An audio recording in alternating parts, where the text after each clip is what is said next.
Muslimiintu waxay xukumayeen dhulka Falastiin ilaa 1200 oo sano, laga soo bilaabo 1900. Dhacdooyinkii isdaba joogga ahaa ee Yahuudda iyo Falastiin ayaynu si kooban u sheegi doonaa. Dhulka Falastiin waxa uu dhacaa meel aad u istiraatiiji ah, waana goob diineed oo soo jireen ah.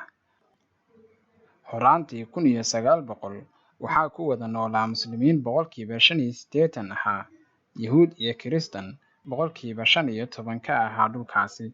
Sanado badan waxay ku wada noolaan jireen amni iyo nabad. Intii u dhaxaysay 1800 ilaa 1900 waxaa korodhay dhaqdhaqaaqyadii jinsiyadda iyo wadaniyadda ee reer Yurub iyo cadaadiskii ay ku hayeen Yahuudda, waxaanay bilaabeen in ay u hijroodaan meel kasta oo ay ku nabad heli kareen.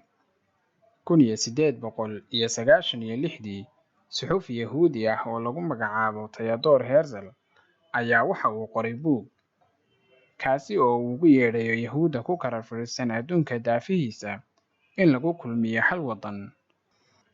Waxaanu soo bandhigay wadamada Falastiin iyo Argentiin. Waxaa la qabtay shirar si loo ururiyo tabarucaad loona taageero dhaqdhaqaaqyada Sahyooniyadda, waxaana lagu heshiiyey socdaal abaabulan oo lagu tegayo Falastiin. Horaantii 1900 waxaa daciifay awooddii dowladdii Cusmaaniyiinta ee xukumaysay Falastiin, waxaana awoodistay Ingiriiska, kaasi oo u soo hinqaday xukunka Falastiin. Intii lagu guda jiray dagaalkii koowaad ee adduunka, Faransiiska iyo Ingiriiska ayaa kala qaybiyay dhulkii la isku odhan jiray Shaam. Falastiin waxay hoos tagtay xukunkii Ingiriiska.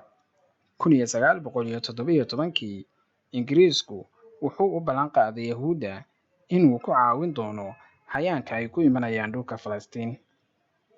1923 deegaanka Yahuudda ee Falastiin kama badnayn 3%.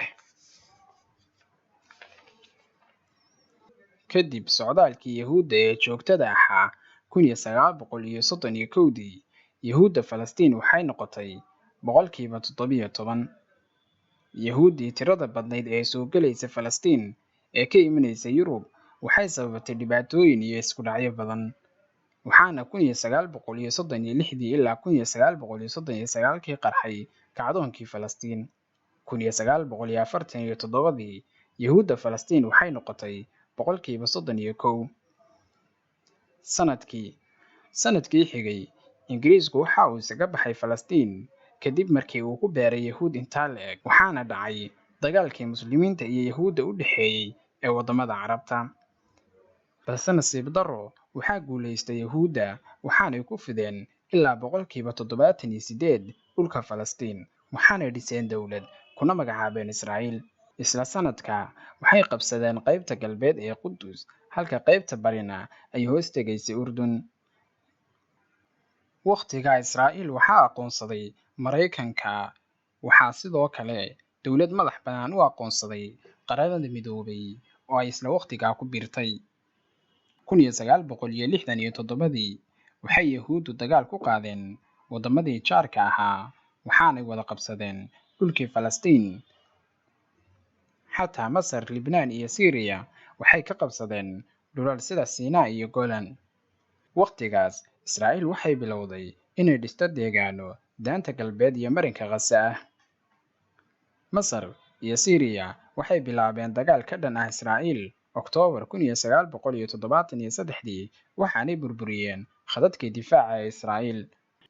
Balse dib umay soo celin dhammaan dhulkii ay hore uga qabsatay Israa'iil ee Siinaa iyo Golan, laakiin kanaalka Suez wuxuu ku noqday gacanta Masar.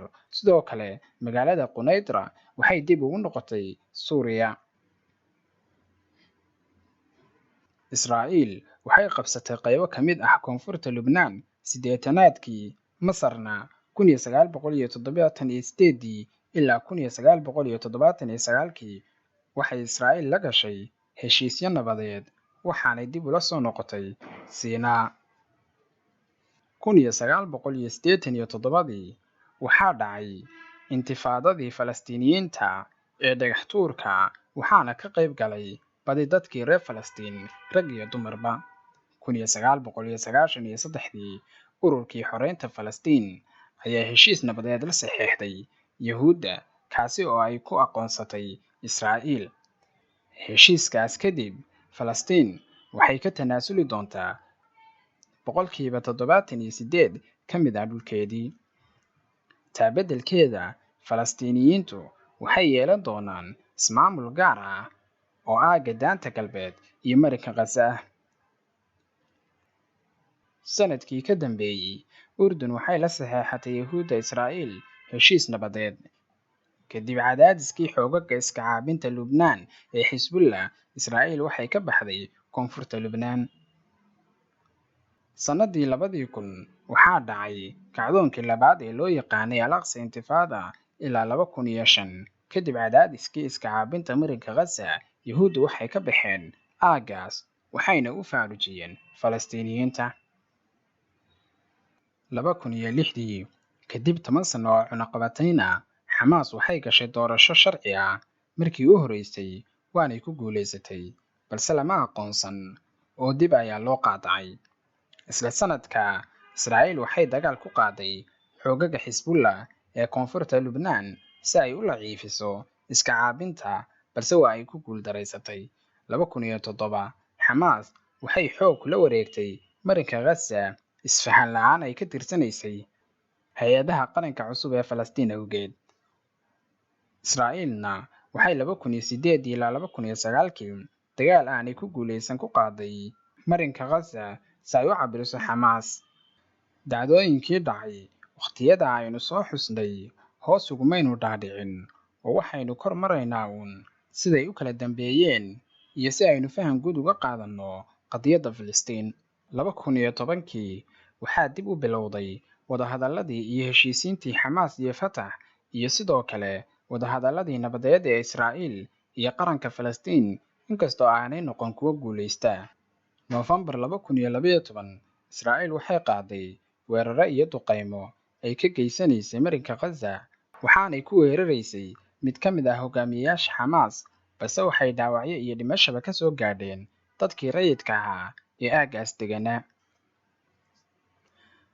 Xoogagga iska caabinta Falastiiniyiintu waxay ugu jawaabeen qaab aan hore loo arag, isla markaana waxa ay gantaalo ku garaaceen magaalooyinka Israa'iil.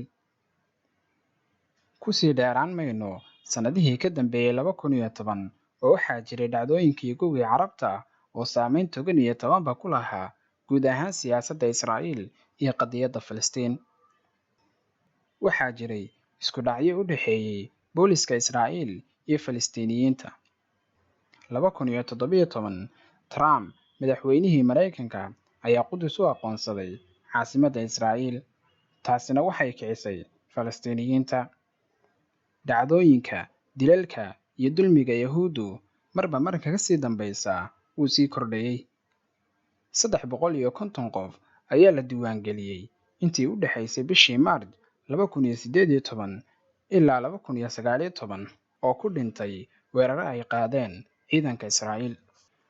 Dhacdooyinkii u dambeeyay ee 2021 bishii May ayaa waxaa ka mid ahaa iska horimaadyo u dhexeeyay Falastiiniyiinta degan deegaanada bariga Qudus iyo xoogagga amniga ee Israa'iil, waxaana halkaa ku dhaawacmay 100 qofood oo ay ku jiraan 20 ka mid ah ciidanka Israa'iil.